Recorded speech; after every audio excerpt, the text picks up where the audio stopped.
नमस्कार दोस्तों।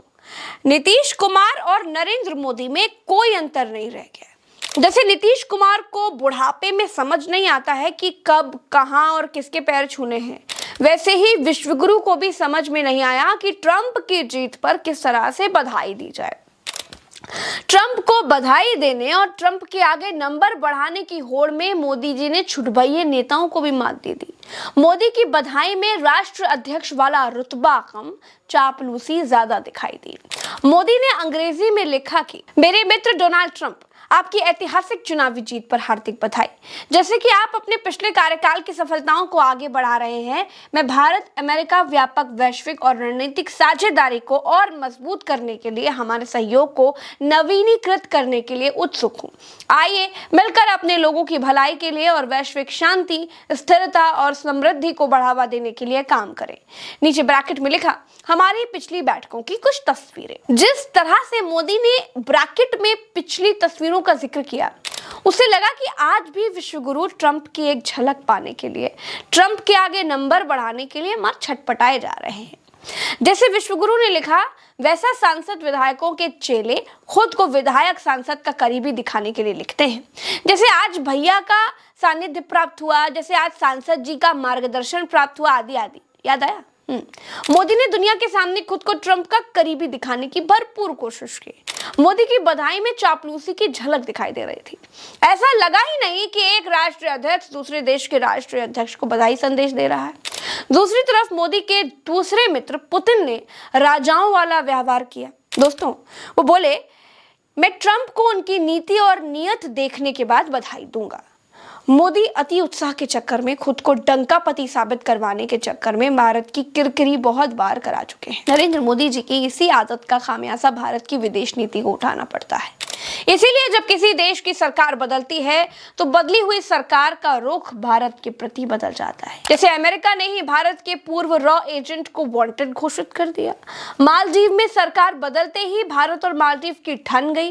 भारत के सैनिकों को मालदीव से निकल जाने के लिए कह दिया गया था।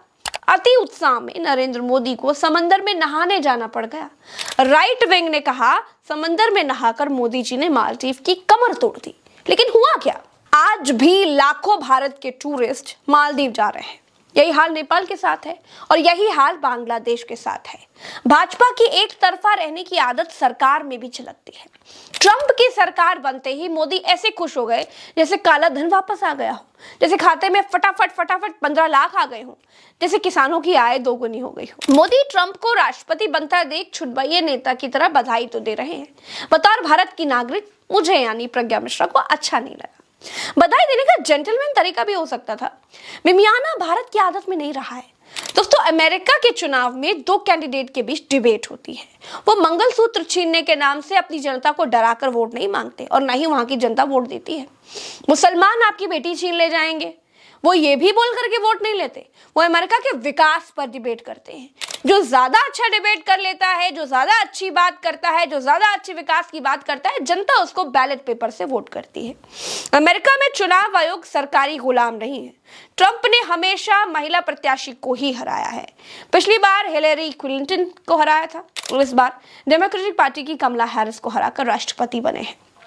बात यह आती है कि ट्रंप के आने के बाद इसका भारत पर क्या असर होगा, ये भी जानना और समझना बहुत जरूरी है।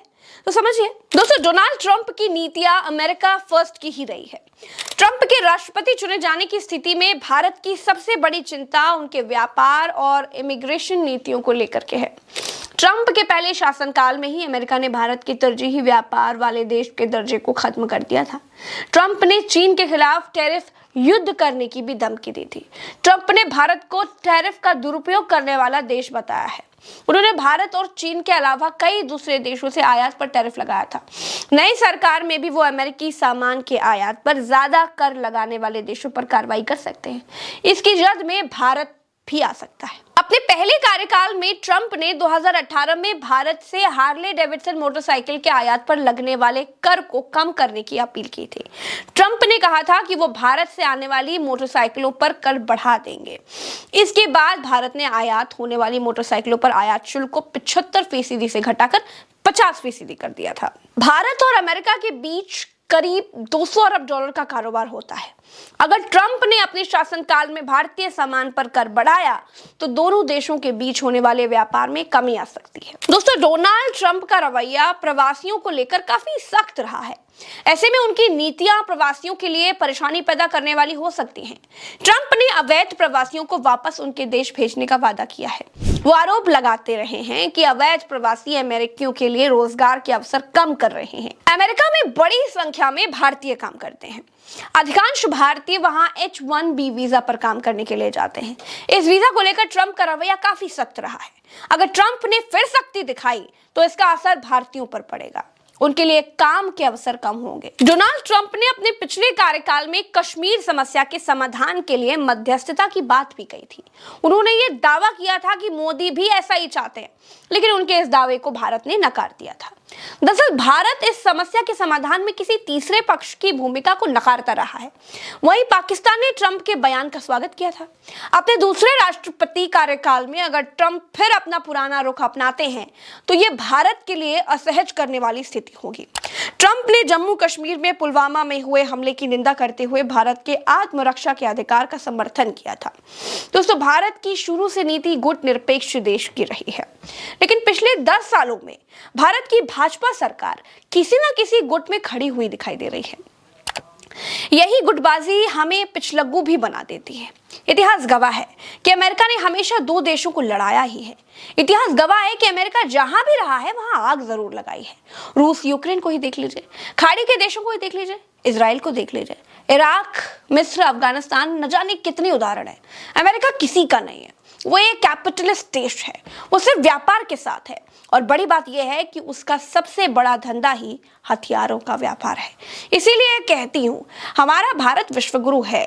मुबारकबाद बराबरी वाली होनी चाहिए, चापलूसी वाली नहीं। चलते हैं। राम राम, दुआ सलाम, जय हिंद। चैनल को सब्सक्राइब जरूर करिएगा, वीडियो को शेयर जरूर करिएगा। नमस्कार।